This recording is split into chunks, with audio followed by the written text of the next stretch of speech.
Welcome to the Soldier for Christ podcast. Most of us grew up with a very specific definition of doing wrong. We think of the thou shalt nots. Don't lie, don't steal, don't hurt people. We view morality as a series of barriers we shouldn't cross. We focus on our actions, the things we actually went out and did. But what if the most dangerous things we do are the things we don't do? Today, we're looking at one of the most convicting mic drop moments in the entire New Testament. It's a single sentence at the end of James chapter 4. James 4:17, it says, "If anyone then knows the good they ought to do and doesn't do it, it is sin for them."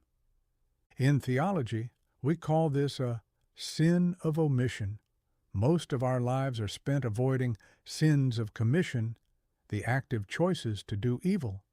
But James shifts the spotlight to the shadows.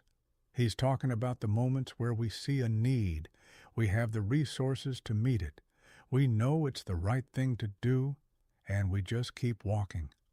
Over the next few minutes, we're going to break down the context of this verse, the psychological tension of inaction, and how this one sentence changes the entire narrative of what it means to live a good life. Let's dig in, shall we? To understand verse 17, we have to look at what comes right before it. James is often called the Proverbs of the New Testament because he doesn't waste words. He's practical, he's blunt, and he's focused on how faith actually moves in the real world. In the verses leading up to our text, verses 13 through 16, James is addressing people who are making big plans. He describes merchants saying, "Today or tomorrow we will go to this or that city, spend a year there, carry on business, and make money." He calls them out for their arrogance. He reminds them that life is a mist or a vapor that appears for a little while and then vanishes. He's essentially saying, you're so focused on your 5-year plan and your profit margins that you've forgotten you aren't in control. Verse 17 acts as the logical conclusion to this warning about pride. James is saying that it isn't just wrong to brag about the future. It's wrong to neglect the good you can do right now while you're busy planning that future.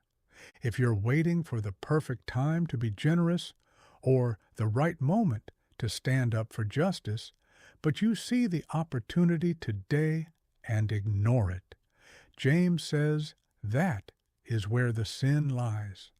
It's a shift from theoretical morality to immediate, active responsibility. Let's get into the mechanics of the sentence.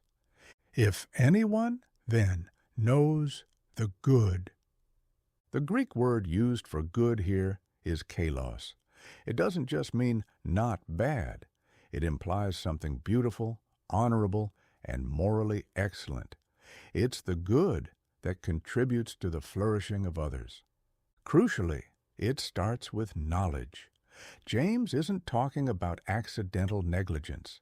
He's talking about a moment of clarity. You see the person struggling. You realize the system is unfair. You recognize that a friend needs an honest word of encouragement. Your conscience lights up, and doesn't do it. This is the inertia of the soul. Why don't we do it? Sometimes it's fear. Sometimes it's the bystander effect, assuming someone else will handle it. Often it's just the friction of daily life. Doing the good usually costs us something: time, money, or social capital. It is sin for them. This is the heavy hitter. James doesn't call it a missed opportunity or a lapse in judgment. He calls it sin. In a storytelling sense, this is the refusal of the call. In every great narrative, the hero is presented with a choice to act. If they don't, the story stalls. In our lives, when we refuse that internal call to do good, we aren't just staying neutral. We are actively choosing to let a not good state of the world persist. To James, neutrality in the face of known good is a moral failure. Let's pull this out of the abstract. What does this look like in 2026? 1. The workplace. Imagine you're in a meeting and you see a colleague's idea being dismissed, not because it's bad, but because of office politics or bias. You know the right thing is to speak up and credit them. If you stay silent to protect your own standing, that is James 4:17 in action. 2. Social justice.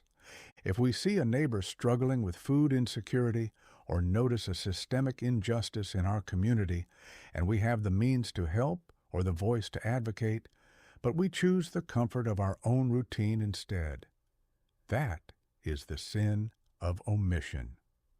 3. Personal relationships. Sometimes the good is an apology. You know you've hurt someone. You know that reaching out is the right path to restoration. Every day you don't send that text or make that call, you're choosing the not good.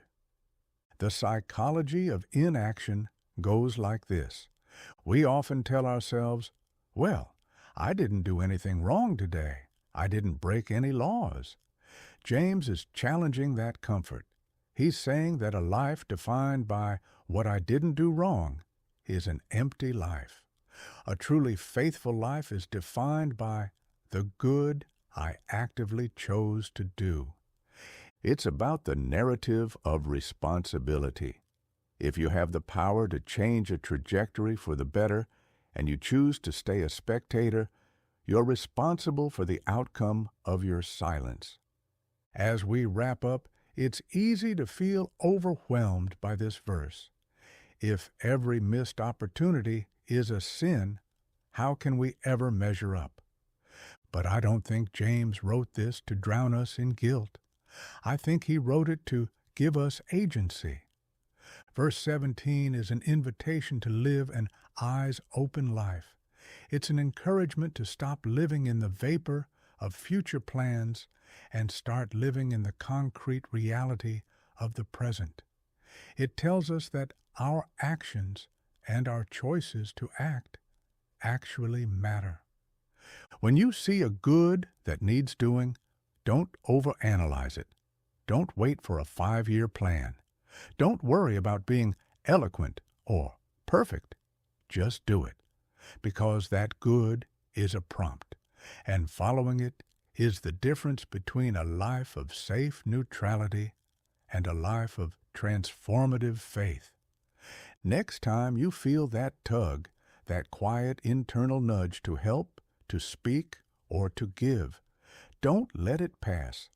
That nudge is your conscience identifying the good, and now that you know it, you have the incredible privilege of doing it so that you can then press on and fight the good fight as a soldier for Christ.